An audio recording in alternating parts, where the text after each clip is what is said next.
Hope everybody's doing well. Excited to get back to Neyland, see our fans here this Saturday. Salute to service game. Obviously, want to thank all the men and women that have made so many sacrifices to give us the opportunity to do the things that we do. It's also Senior Day. Be a great day to recognize those guys that have meant so much and poured so much into this program. Obviously, for me, just thinking back to when I first got here, these guys have been a huge part of laying the foundation, helping our program build extremely quickly here over the last 2 years, and building this program back to where it should be, which is competing at the highest level. And excited to celebrate that with those guys today. I'm going to open it up for questions.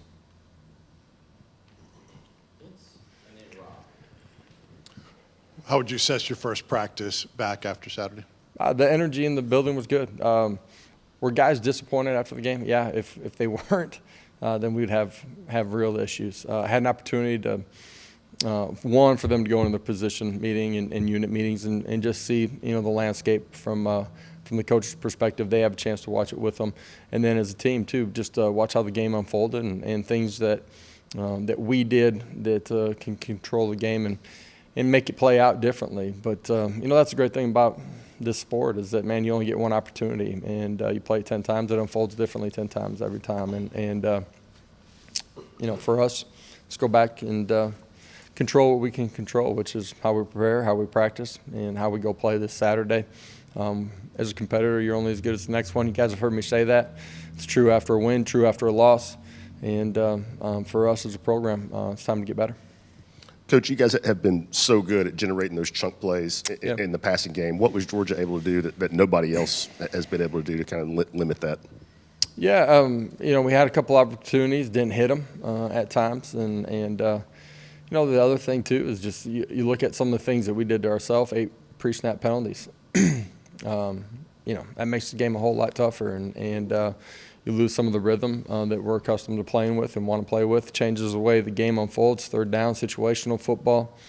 Had the ball on the plus side of the 40, I think, 6 times. And there's things that they did. Certainly we didn't protect and didn't win sometimes on the outside. Hendon was a little bit off. You combine all those things together, and it plays out the way that it did.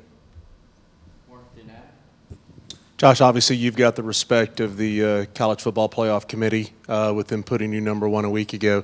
As you go forward, you take care of your business, but at the same time there will be 5, 6, 7, 8 teams that are all trying to prove they deserve to be one of those 4.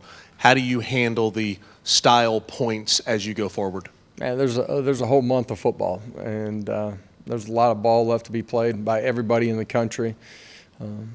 Up until this point, we've done a lot of things right, obviously, in that ball game a week ago. Credit to Georgia, too. But obviously, we didn't come out on the right side of the scoreboard. There's nothing that we can control other than who we are, how we approach it, and how we go play and compete. At the end of the day, it's about trying to find a way to be the best team on the field during the 60 minutes.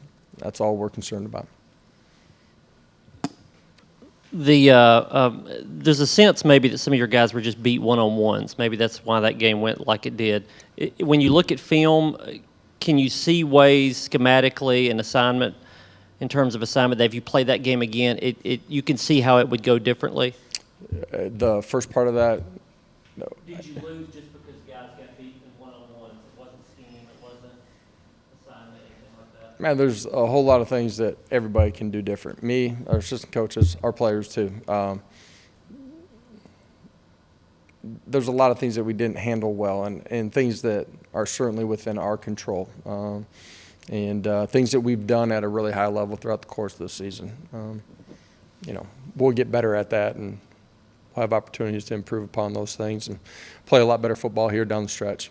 Georgia's a good football team, too. Going up against Georgia, why were they so effective at the line of scrimmage on defense and then being able to blitz Hendon Hooker, I think, like 62% of his dropbacks? Yeah, they're a high amount of pressure team. That's a little bit higher than what we had scouted, but not a whole lot higher than what we had anticipated going into the football game. There's a combination of things, from communication up front, losing some one-on-ones up front, to not winning out on the outside, or Hendon not reading right. It's all of those things together that that make that game play out the way that it did. Situational football is going to be critical against a good football team like they are. And you look at some of the things that we did before the snap that we are certainly in control of. It changed the way third downs are played, changed situational football. Again, we weren't good on the plus side of the territory, had opportunities. But there's nothing we can do about that. What we can do is correct it moving forward. And this group, that's who they are. That's what they're about. They're competitors. And if you don't wipe the slate clean, whether you win or lose, you're setting yourself up for failure and not getting ready to go play your best football. This group will rebound. Looking ahead to Missouri now, what do they do well offensively and defensively that'll be some challenges for your team? Yeah, just on the defense side of the ball, look at them statistically. They've been really good against the run. Played tight pass coverage too. They're one of the top 3-4 scoring units inside of our league defensively. They've played at a really high level and make you earn it. Offensively, have some weapons out on the outside that are explosive. They can create big plays. We've got to do a great job of handling the line of scrimmage and applying pressure to the quarterback too. You mentioned Senior Day earlier. I know that's a game that can have a lot of emotions to it, especially before kickoff with going through the tee for the final time. Is there anything as a coach you can do to kind of level the emotion of all that out? Yeah, you try to prepare them. It's unique in that you pause for 5 minutes, before you go back in the tunnel, and it is you get a chance to see your family, take it in one last time. Obviously, our appreciation as a program and our fans too to recognize those guys, what they've meant, what they've done inside of our program. When you run back in, then you got to reset, and it's got to be just about football for 60 minutes. And a year ago, our guys handled that pretty well. It'll be important that our guys do that here too. A lot of those guys are going to play a lot of football for us. Coach, kind of following up on that with Hendon, he's obviously been such an important part of your program the past 2 seasons. Just can you describe his impact and what he's meant? Yeah, to put it just in words, I think he's really tough. He's been such a leader. He's been such a dynamic playmaker. He's been so consistent in the building. He's a huge part of the culture that we have from within the locker room, the ownership that we have from within it. I don't think anybody inside of our program, players, coaches, or fans, would ever take anything from him for granted. He's had a huge impact, and excited to get it back out there, play one more time in Neyland, but we got a lot of football ahead of us and continue to compete down the home stretch with them. Josh, I've covered coaches in the past who said that a lot of times you learn more about your team after it loses than after it wins. Is that just something coaches say, or is there some truth to that in terms of things you can learn? And I think you learn a lot about your football team no matter what the circumstances and how they reset and go to the next one. From the first day that I've gotten here to today, we've learned a lot about our football team, and they continue to prove to themselves, but to us, that they're fierce competitors, that they're able to handle adversity and reset and move on and get better and grow, that they accept things and try to improve upon those things. So this group, I don't know if learning something about them is what I'm thinking about this week as much as I believe in who they are, their DNA, and look forward to seeing that unfold this week. If that makes sense. Long term, now that you've gotten the program where it is just overnight so quickly, what's the key to long-term sustainability of this program staying where it is now? Yeah, you stay true to the values that have gotten you here. The cornerstone pieces of who each individual has to be in the building, who we're collectively going to be.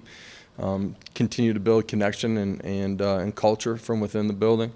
You have the ability to develop the guys that are inside your program and continue to recruit at a really high level. And if you put all those pieces together, we're going to continue to get better as a program. And no doubt in my mind that we're in the beginning stages of what this program is going to be. Okay. All right. Thank you. Man, that was short today. Jeez, my God.